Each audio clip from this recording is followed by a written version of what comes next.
second. I know who that is. I know who that is. Say her name. Say her name. Say her name. You gotta back up. Back up. This is fashion. This is what fascism looks like. This is what fascism looks like. You're not gonna say her name, man. Back up. You're not gonna say you're not gonna say her name. Back up. You can't say Breonna's name, man. Come on now. Ryan Paul won't even say her name. Ryan Paul won't even say her name. Ryan, you won't even say her name. It's in your state, and you won't even say her name. It's a sidewalk, boy. Ryan, why won't you say her name, man?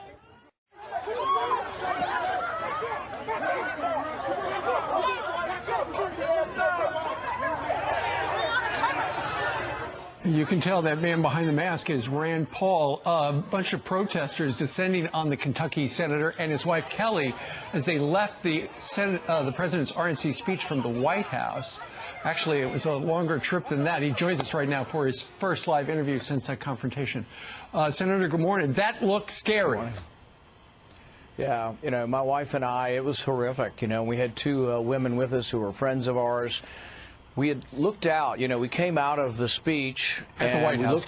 We looked into the street. Our hotel was only right across the street from the White House, but we couldn't go because the mob was already chasing people down that chose to go out that exit. So the Secret Service says, get on a bus and ride to the Trump Hotel. So we got on a bus. It took 45 minutes to get through all the mobs. We get there safely, and then we say we'll get an Uber to go all the way back where we came from, and we wanted to be dropped off at the hotel. But as we got close to it, the streets were blocked and no one would let us through. And what happened is there was 2 blocks, and I regret that I made this decision, but I said we're going to walk the 2 blocks. We walked 1 block, but as we walked 1 block, we could see some police in the distance, but we also saw a mob of about 30 people marching and yelling. They all of a sudden saw me right as we got to the policeman, fortunately, or I don't think we'd have survived.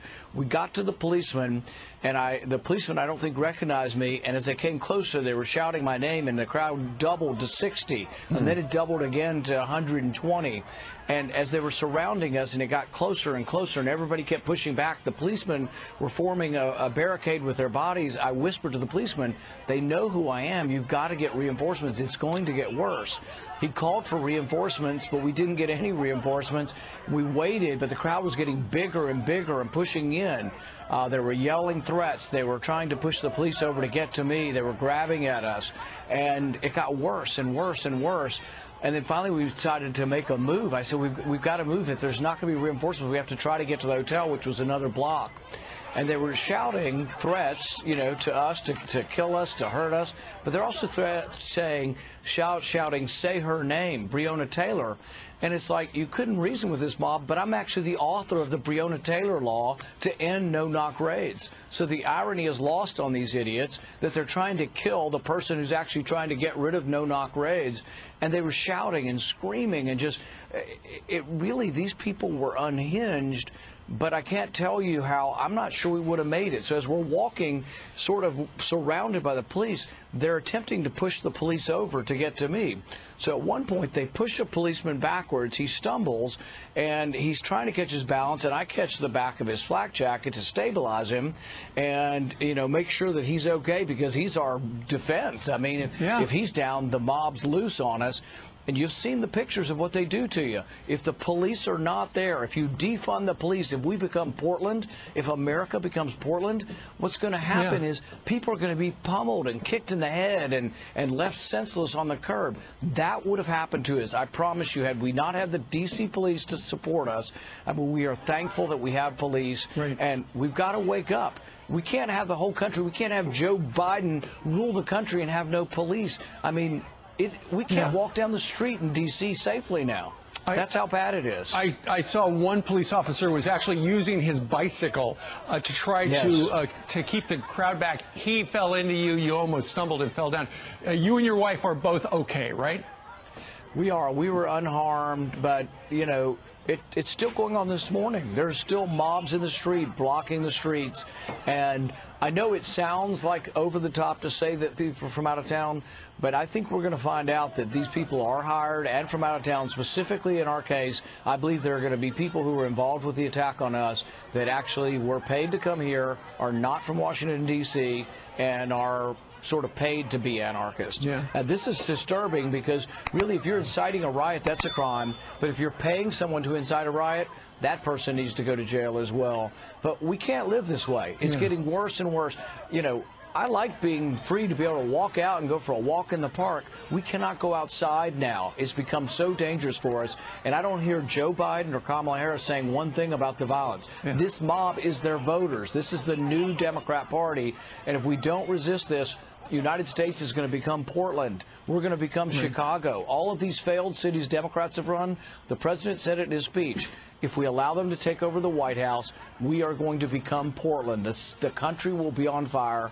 We have to have law and order, and we have to support the police.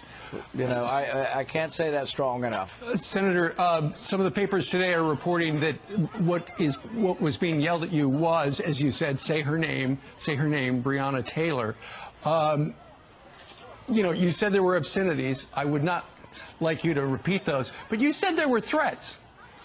Tell us what the threats were.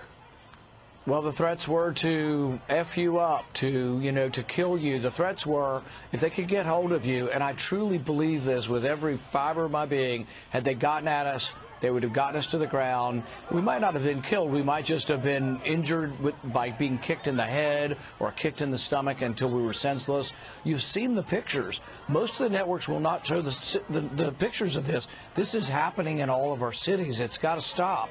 And thank God for the police. Had we not gotten to the police, I truly believe that the police saved our life, and we would not be here today, or we'd be in a hospital today had the police not been there.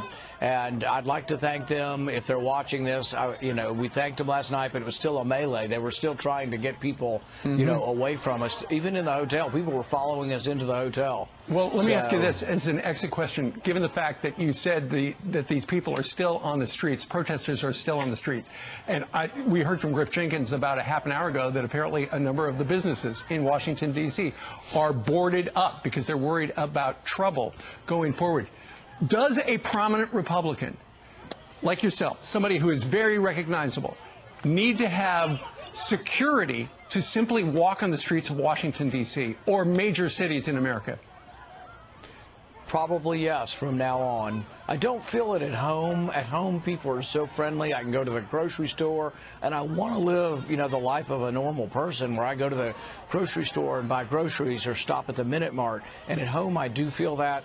But this also isn't normal. There's something going on here. This is like the FBI needs to be involved. What do you mean something's going on? Racket. Senator, what do you mean something's going on? You've got a feeling. Tell us what you think. My feeling is that there is interstate criminal traffic being paid for across state lines, but you won't know it unless you arrest them. Otherwise, you just think, oh, these are some normal hoodlums from a big city. I promise you that at least some of the members and the people who attacked us were not from D.C. They flew here on a plane. They've all got fresh new clothes, and they were paid to be here. It is a crime to do that, and it needs to be traced. The FBI needs to investigate, but the only way you can do it is you have to arrest people. And usually we say, oh, well, you didn't get hurt, so we're not going to arrest them. They were inciting a riot, and they would have killed us had the police not been there. They all need to be arrested, and I'm not saying forever, but they need to be arrested, questioned. They need to say, where are you staying? And the bills need to be subpoenaed by a judge to say, who paid for your bill? How did you get here on a plane and staying in a fancy hotel, and yet you're acting like a criminal? Something's going on here, and it's much bigger than people think. But the bottom line is we can't let the United States become Portland, and that's what my fear is, that the United States is going to be on fire if we have no police. And look, I've been for reform. I've authored 22 criminal justice reforms. They were yelling at me, we're not going to let you go alive unless you'll say out loud you're for criminal justice reform. And I'm like, you idiot. You are so dense that you have no idea that I've been a leading advocate for criminal justice reform with President Obama, with President Trump, and you're going to try to kill me, and I've been trying to help the problems. And so this is what's sad, but it's such lawlessness. If we have this kind of lawlessness, I would say people are going to get killed. People have been killed. You know, the former police chief, his story was so sorrowful to listen to his wife last night that was killed in St. Louis. Yeah. You know, the little girl, Sequoia Turner, 8 years old, was shot in the middle of the day in Atlanta because they took a wrong turn. But the police, they had let the mob take over a street corner armed. We can't let our cities be taken over by these marauders and thugs. Well, we are glad you are safe, you and your wife Kelly, and we thank you very much for coming on to tell us our story.